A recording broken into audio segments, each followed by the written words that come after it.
नमस्कार।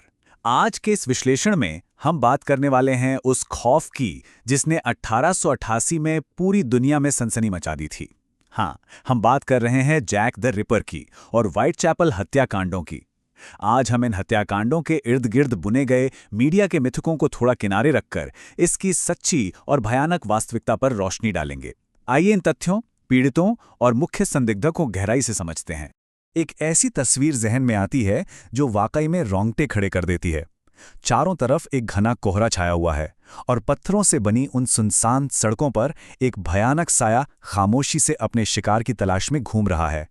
उस दौर में पूरे लंदन में एक अजीब सा खौफ फैला हुआ था, एक अनजाना डर जो हर रात के अंधेरे के साथ और भी गहरा हो जाता था। ये कोई फिल्मी कहानी नहीं थी, ये उस समय के शहर की सबसे बुरी हकीकत थी। भाग 1, व्हाइटचैपल की परछाइयां और 1888 के लंदन की काली सच्चाई। दरअसल व्हाइटचैपल का इलाका उस वक्त बेहद भयानक गरीबी से जूझ रहा था। यहाँ 4 पेंस बेड यानी सिर्फ 4 पेंस में मिलने वाला आश्रय एक आम बात थी। बेबस और लाचार महिलाओं के पास जिंदा रहने और रात गुजारने के लिए बिस्तर का इंतजाम करने के अलावा कोई और चारा ही नहीं बचा था। इस मजबूरी ने उन्हें आकस्मिक देव व्यापार की तरफ ढकेल दिया। ये उनके लाचार जीवन का एक कड़वा सच था। ये महिलाएं शौक से नहीं बल्कि अपनी जान बचाने के लिए और बस एक और दिन जीने के लिए इन सड़कों पर आती थीं। और इसी हद तोड़ गरीबी के बीच एक बड़ा अजीब चलन शुरू हुआ जिसे स्लमिंग कहा जाता था। होता यह था कि अमीर और कुलीन वर्ग के लोग अपने गैर कानूनी मनोरंजन के लिए इन बदहाल और गरीब इलाकों में आते थे। एक तरफ ऐसी गरीबी थी जहां लोग भूखे मर रहे थे और दूसरी तरफ उनके ठीक बगल में बेहिसाब अमीरी थी।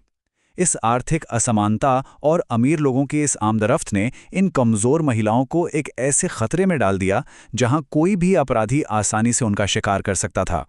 भाग 2, खौफनाक हत्याओं का सिलसिला और कमज़ोरों पर कातिल का वार।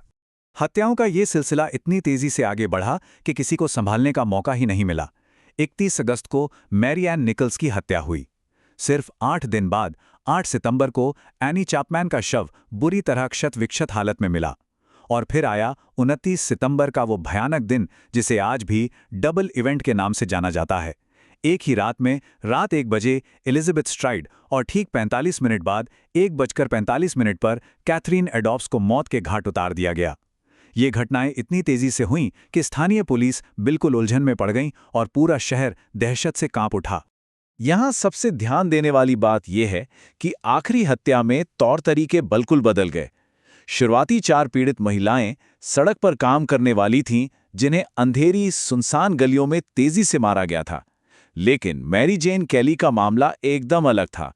वो एक फुल टाइम सेक्स वर्कर थी और उसकी हत्या उसके अपने किराए के कमरे के अंदर हुई। उसके शरीर को इस हद तक नुकसान पहुंचाया गया था कि उसे पहचानना तक नामुमकिन था। ये मंजर इतना खौफनाक था कि इतिहास में पहली बार जांचकर्ताओं को क्राइम सीन फोटोग्राफी का इस्तेमाल करना पड़ा। अब इस सबके बीच एक चीज जिसने आग में घी का काम किया वो था मीडिया। उस वक्त लंदन में 108वां दैनिक समाचार पत्र थे जिनमें आपस में खबरें बेचने की होड़ लगी थी। जनता पहले से ही शर्लॉक होम्स की रहस्यमयी कहानियों में डूबी हुई थी।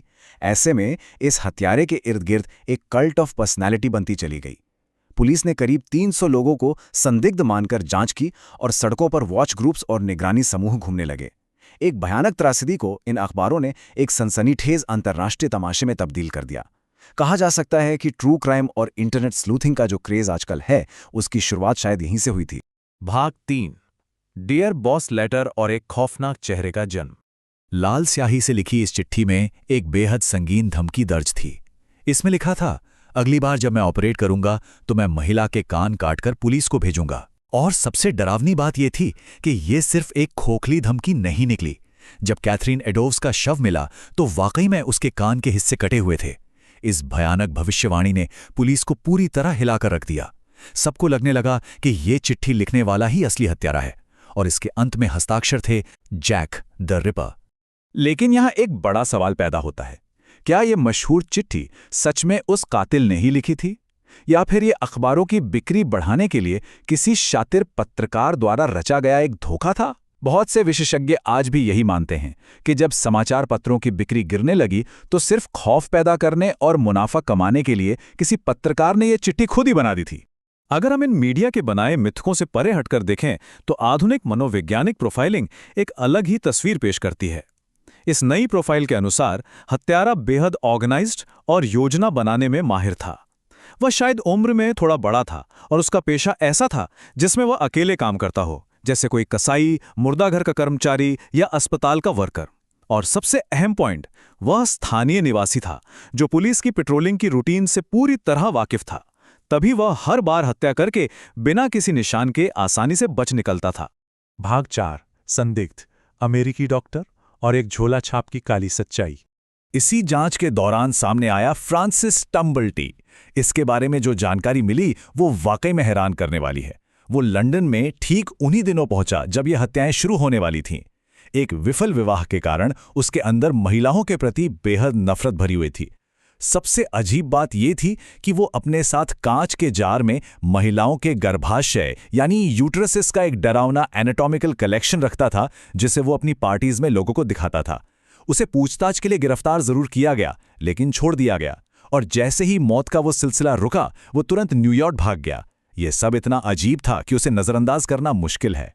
130 साल, जी हां, पिछले 130 सालों से शोधकर्ता इस बात पर गर्मागर्म बहस कर रहे हैं कि क्या टम्बल्टी ही असली जैक द रिपर था। उसके खिलाफ परिस्थितिक सबूत इतने मजबूत हैं कि लोग आज भी उसे एक मुख्य संदिग्ध मानते हैं। अगर भौतिक सबूतों यानी फिजिकल एविडेंस की बात करें तो ये मामला और भी रहस्यमयी हो जाता है। 1888 में चारिंग क्रॉस होटल से भागते वक्त टम्बल्टी ने एक काला बैग पीछे छोड़ दिया था, जिसमें जड़ी बूटियां, कपड़े और पोर्नोग्राफी थी। लेकिन सबसे बड़ा सबूत 1903 में सामने आया, जब सेंट लुइस अस्पताल में उसकी मौत हुई। उसके पास से पर्दे में लगने वाले छल्ले जैसी एक ब्रास रिंग यानी पीतल की अंगूठी मिली। हैरानी की बात यह है कि ये बिल्कुल वैसी ही अंगूठी थी जिसे कातिल ने दूसरी शिकार एनी चैपमैन की उंगली से चुराया था। ये एक ऐसी कड़ी है जिसे झुटलाना काफी मुश्किल लगता है। भाग 5, क्या ये एक मसोनिक साजिश थी? और शाही पर्दापोशी का बड़ा सवाल। दरअसल चौथी हत्या के बाद क्राइम सीन के पास एक दीवार पर यह रहस्यमयी ग्राफिटी लिखी हुई मिली थी, the jews are the men that will not be blamed for nothing. लेकिन सबसे चौंकाने वाली बात यह थी कि पुलिस चीफ चार्ल्स वॉरेन ने इस दीवार की फोटो लेने या उसकी तसल्ली से जांच करने के बजाय तुरंत इस संदेश को धोकर मिटा देने का आदेश दे दिया। आखिर क्या वजह थी कि इतने अहम सबूत को इतनी जल्दी मिटा दिया गया? इसके पीछे मिसोनिक कथाओं का हवाला दिया जाता है। इस ग्राफिटी में जूज की गलत स्पेलिंग शायद कोई गलती नहीं थी। कहा जाता है कि ये फ्री मेसनरी की कथाओं के 3 पौराणिक हत्यारों जुबेला, जुबेलम और जुबिलो को दर्शाती है। ऐसा माना जाता है कि ये डिलिबरेट मिसस्पेलिंग एक गुप्त संकेत के रूप में लिखी गई थी ताकि इस संगठन से जुड़े दूसरे लोग इस संदेश को समझ सकें। इन सबको जोड़कर एक बेहद चौंकाने वाली कंस्पिरेसी थ्योरी बनाई गई। इस थ्योरी के 3 मुख्य बिंदु हैं। पहला, महारानी विक्टोरिया के पोते प्रिंस एल्बर्ट का एक गुप्त बच्चा पैदा होता है। दूसरा, वहां की स्थानीय सेक्स वर्कर्स को इस राज का पता चल जाता है और वो राज परिवार को ब्लैकमेल करने लगती हैं। और तीसरा, शाही परिवार की इज्जत बचाने के लिए फ्रीमेसन्स इन महिलाओं को हमेशा के लिए चुप कराने की साजिश रचते हैं। इस हिसाब से ये मर्डर्स कोई आम घटना नहीं थे, बल्कि एक सोचे समझे शाही कवर अप का हिस्सा थे। इस पूरे विश्लेषण के अंत में यह सवाल दिमाग में जरूर आता है कि क्या सच में उस हत्यारे की पहचान वक्त के पन्नों में हमेशा के लिए गुम हो गई, या फिर मीडिया के हस्तक्षेप और शक्तिशाली लोगों की इज्जत बचाने के चक्कर में उस सच को जानबूझकर दफना दिया गया। इन हत्याकांडों में ऐतिहासिक तथ्य, अफवाहें और रहस्य इस तरह आपस में उलझे हुए हैं कि आज भी असलियत का पता लगाना एक बहुत बड़ी चुनौती है। आखिरकार इस इतिहास के अंधेरे में सच्चाई क्या है? ये एक ऐसी पहेली है जो आज भी सुलझ नहीं पाई है।